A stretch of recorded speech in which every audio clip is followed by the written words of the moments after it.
Саламатсыздар ма? Бүгін Қазақстан тарихының ең алғашқы сабағы алғашқы қауымдық құрылыс пен тас ғасыр энелік кезеңдеріне тоқталып өтеді.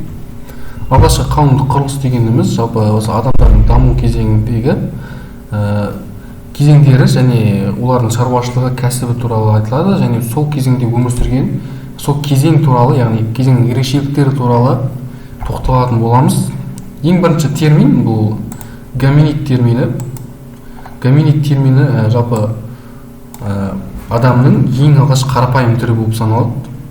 Жалпы адамның даму фазасындағы ең бірінші тип осы гоминид деп аталады.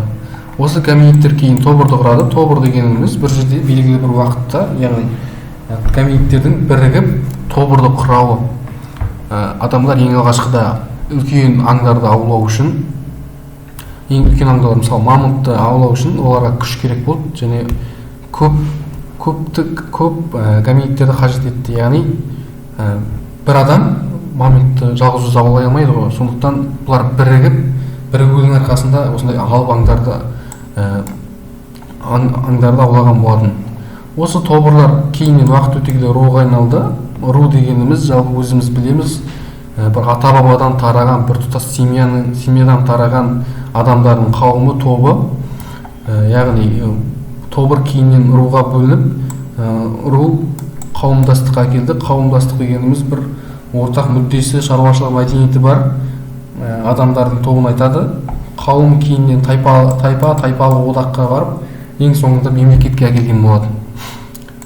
Келесі бізде адамдардың түрлері. Австралопитек бізде 8 миллион 2 миллион жыл бұрын өмір сүрген біздің заманымыздан бұрынғы. Бұл да бір гоминидтің түрі. Homo habilis шебер адам, бұл да сол гоминидтің дамыған түрлеріне жатады.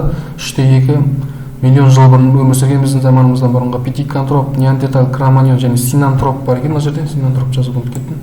Синантроп секілді адамның түрлері біздің заманымыздан бұрынғы 1-9 ғасырдан бастап біздің заманымыздан бұрынғы 50-30 жылға шейін өмір сүрген. Енді бұл жердегі мақсатымыз айтайын деп тұрған австралопитек шебер адам барлығы, соның ішінде австралопитек 1924 жылы қазіргі Африканың шығысында Танзания дейтін мемлекет бар. Австралияның шығысында. Сол жақта Алдувей дейтін шатқалдан табылған екен. Ең алғаш осы 1924 жылы ең алғаш адамның сүйегі табылған. Және келесі ол пятикантроп 1969 жылы Индонезияның Ява аралынан табылған. Бұл пятикантроптың бір ерекшелігі, мыналарға қараған кезде бас сүйегі дамып, милары кеңейе бастаған. Ал синантроп бұл Қытайда табылған 1927.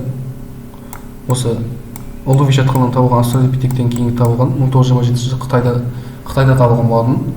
Ал неандерталдықтар деп айтса, бұл атау бір орманға берілген. Неандертал орманы, Германия, 1856.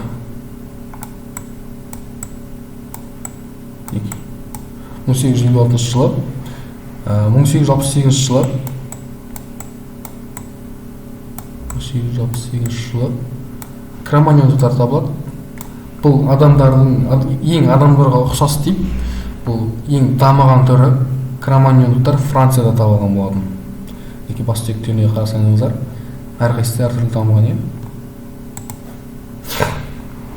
Бір ілім бар, адамның шығу тегін зерттейтін, ол антропология ілімі. Адамның шығу тегі, оның нәсілін, оның мінез құлқын зерттейтін ғылым. Бұл терминді де жаттап алғандарыңыз жөн. Бұл өте маңызды термин. Алғашқы адам тұрақтарына келетін болсақ, алғашқы адам тұрақтары өзіне табиғи ыңғайлық жағынан өмір сүреді. Ең алғашқы адамдар өзінің шаруашылығы үшін, өзінің кәсібі үшін. Енді бұл жерде ең алғаш өзен бойында өмір сүрген, көл жағалауларында, бұлақ бойында және үңгірде. Енді бұл жерде әрқайсысына тоқталып өтетін болсақ, мына жерде өзен, көл, бұлақтың жағдайы бір секілді. Неге десеңіздер, оның барлығы су жағасында. Өйткені балық аулауға да ыңғайлы, егін өсіруге де бара-бара осы адамдар осындай өте ыңғайлы табиғаты жақсы жерлерге келіп, өзінің шаруашылығын арттырып, өзінің дамудағы жолын кеңейте бастаған екен. Ал үңгірде ең алғаш адамдар мысалы мұздан қорғану үшін, мұздық кезеңде мұздың жылы жерге болу үшін үңгірдің ішінде тұрған. Жалпы осы ең алғашқы адам тұрақтары 4 типке бөлінеді. Осы өзен, көл, бұлақ, үңгір, осы 4-ін жаттап алсаңыздар болады. Так, келесі бізде марксизмдік позиция мен Морганның идеясы.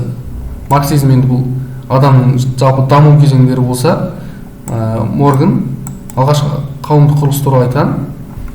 Марксизмдік позициямен көбінесе біздің ата-әжелеріміз, әке-шешелеріміз оқыған.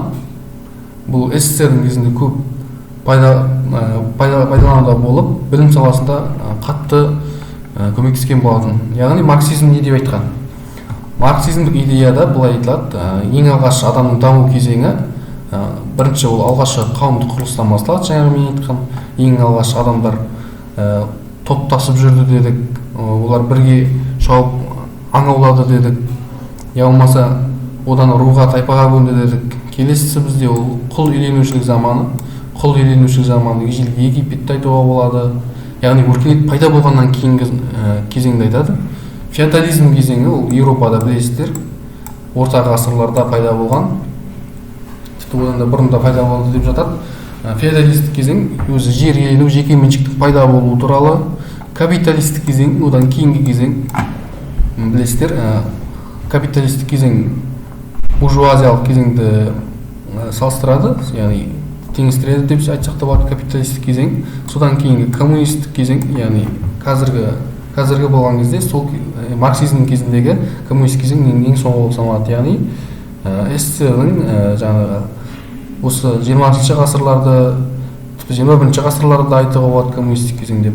Жалпы марксизм идеясы өте қарапайым құрылған және өте дұрыс деп санасақ та болады. Морган идеясы. Морганның идеясы жалпы адамның шығу тегін 3-ке бөлген екен.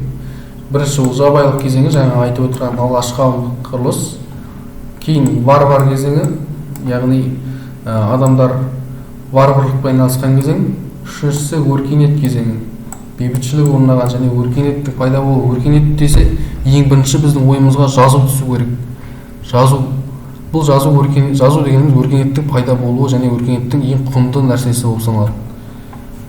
Келесі бізде тас ғасыры. Тас ғасыры біздің заманымыздан бұрынғы 50-ші жылдар, біздің заманымыздан бұрынғы тас ғасыры жалпы қамтитын уақыты палеолит, мезолит және неолит болып 3-ке бөлінеді ғой. Еліміздің ең алғашқы зерттелуі 50-ші жылдардың 2-ші жартысынан басталған. Яғни Алпысбаев Қаратау экспедициясында 1950 жылы Қасым Алпысбаев жетекшілігімен көптеген тұрақтарымыз табылды. Ең алғашқы тұрақ ол Арыстанды өзенінің бойындағы кеңірдек қорымы болған. Қаратау өңірінде, яғни Жамбыл облысы ғой қазір. Жамбыл және оңтүстік Қазақстан облысының шекарасында Қаратау оңтүстігінде Арыстанды өзенінің бойында табылған. Мінекей кезеңдері палеолиттен неолитке дейінгі тас дәуірін 3-ке бөледі. Палеолит мінекей 2-де 5 миллион 12 мың жылдыққа дейінгі біздің заманымыздан бұрынғы, мезолитіміз 12 мың жылдықтан 5 мың жылдыққа шейін 5-те 3 мың жылдық, ол неолитке тиесілі. Енді палеолитте ең алғашқы тобыр жаңағы отты жағу, ірі ұсақ аңдарды аулаумен, терімшілікпен айналысқан заман.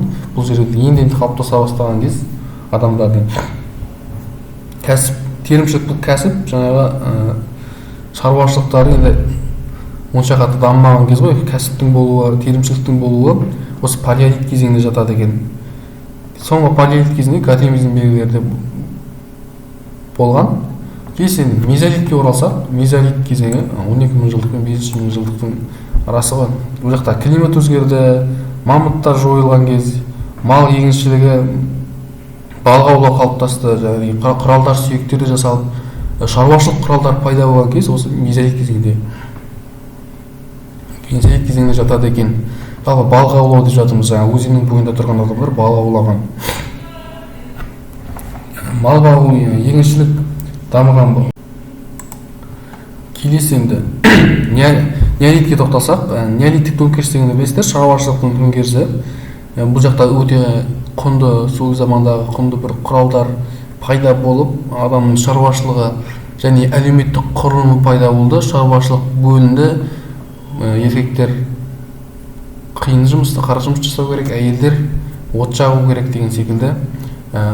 Яғни күші жетпейтін жұмысқа әйелдер уже араласа бастаған кез емес. Бұл жақта мал шаруашылығы, егін шаруашылығы пайда болып, шаруашылық бөлінісі пайда болған болатын неолиттік төңкерістің кезінде. Келесі бұл энеолит. Энеолит көбісі уақытша кезең деп атайды. Негізінде бұл да бір уақытша кезең деп айтуға мен мысалы жатқызбас едім, өйткені бұл жақта көптеген жаңалықтар болған. Енді біз қысқаша тоқталып өтсек, энеолитті халколит деп атайды.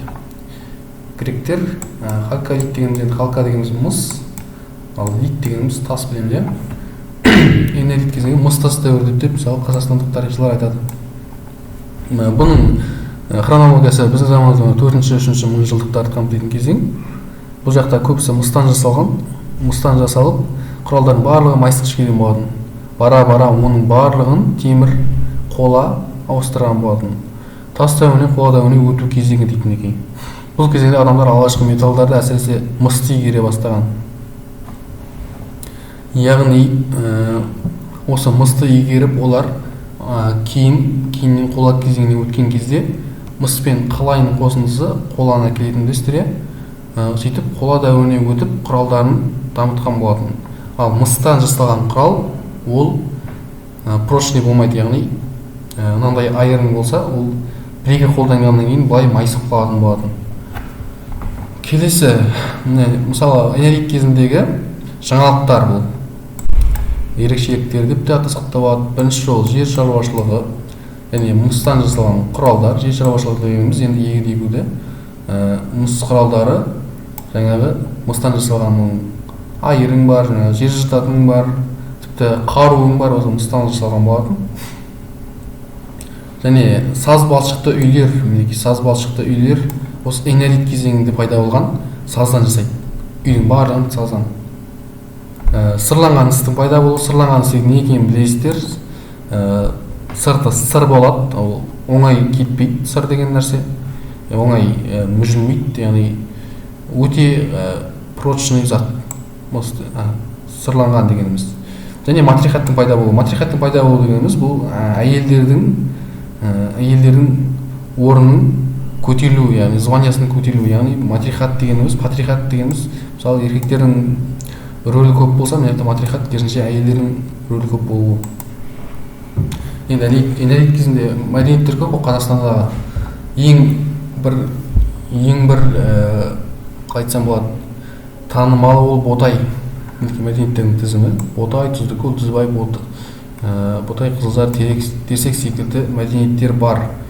Ботай мәдениеті Қазақстан солтүстік Қазақстанда, мысалы Ақмола облысындағы Есіл өзені бойындағы біздің заманымыздан бұрынғы 24-22 ғасырлар қамтыған екен. Бұл ерекшелігі мінекей, жартылай жерді қазып салынған үйлер болған. Жерді қазады, яғни осындай жерді қазып, оның үстіне жан-жағымен қоршап, былайынан үйлерін салған екен. Осымен сабағымыз аяқталды. Назарларыңызға рахмет. Келесі сабақтарда қола және темір ғасырларына өтіп сақтарды бастайтын боламыз.